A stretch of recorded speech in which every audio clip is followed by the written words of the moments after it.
What's up, family? Welcome back to another video. This is the second part of nutrition basics. Okay, so last time we talked about the importance of your energy balance. We talked about macros, right? Your calories, and now we're going to be talking about portion sizes and also the importance of ergogenic aids. Okay, so when we're looking at portion sizes, all right, these are the simplest way to explain portions.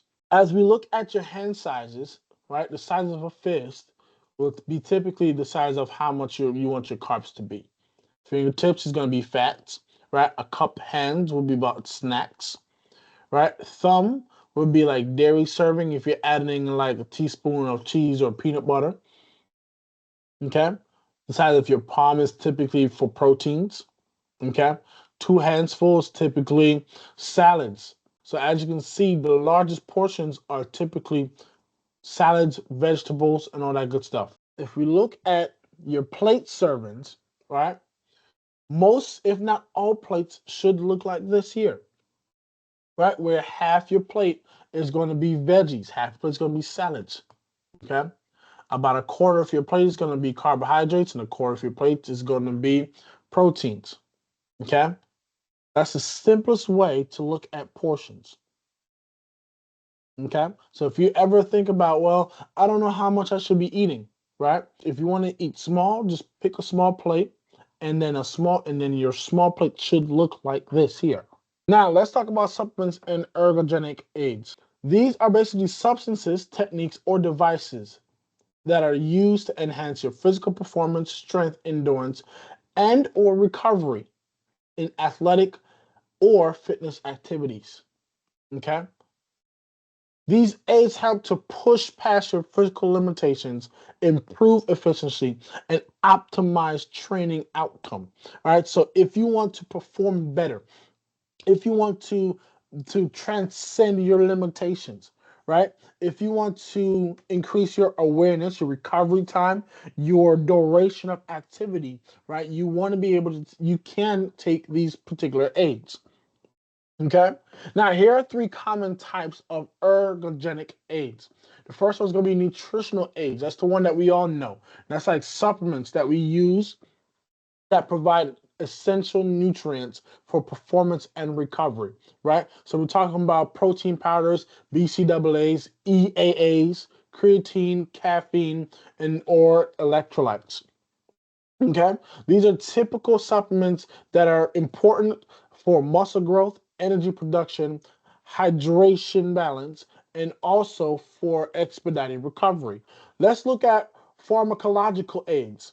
Okay, what I mean by pharmacological aids, those are like performance enhancing drugs, stuff that you either inject, it could be like a particular pill, right? Like steroids, HGH, beta alanine, right? Those things that help to increase muscle mass, um, reduce fatigue, enhance recovery, right? Some of these aids too as well can increase your oxygen supply, right? So it kind of like grows your blood vessels, or grows your blood vessels that can take in more oxygen.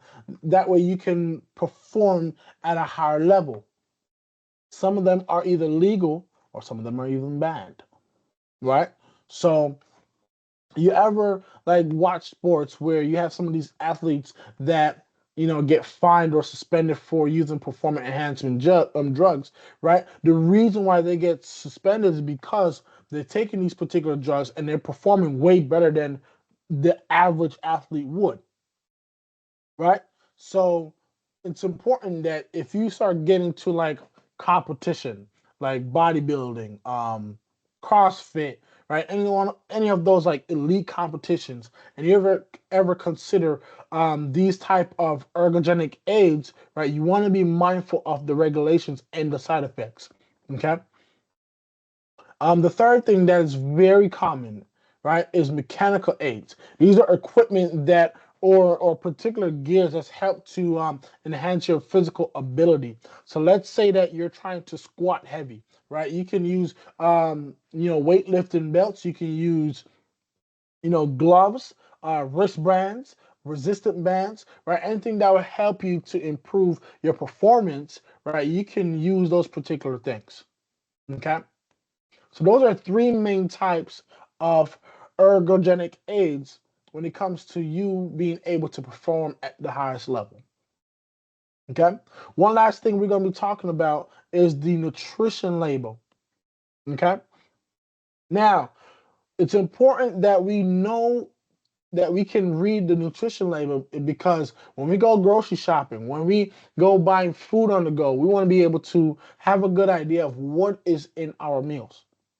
Okay? That way we're not overeating, undereating, or consuming things that are not helpful for us. There's 6 to 7 parts, right? So let's start at the top. The top section is will typically tell you the serving size. You always want to stay within the serving size of a particular food item. Okay? The second part is calories. This tells you how many calories is in each serving size. Okay? So for those who are trying to lose weight or tone, you want to consume foods that are low in calories. The third section, right?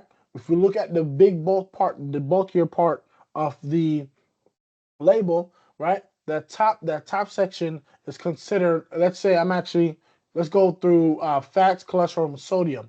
All right. Those are the ingredients that you want to limit. Okay. The total amount of fats will tell you how many fats is in each serving size, right? So we want to limit saturated and trans fats and consume more unsaturated and unsaturated as in, yeah. So we want to consume more poly and monounsaturated fats. Okay. The next section down there is going to be carbohydrates, right? If we break down the carbohydrates into dietary fiber and total sugars, right? We want to limit added sugars. Okay? We want to limit added sugars. And then right below added sugars, you see protein. Now, carbohydrates and protein vary depending on the type of food item. If it's an animal-based product, right, most likely it's going to be higher in protein. If it's a plant-based product, most likely it's going to be higher in carbs. Okay, so you want to be mindful of what type of food that you're eating, because the amount of carbohydrates and the amount of protein is going to vary.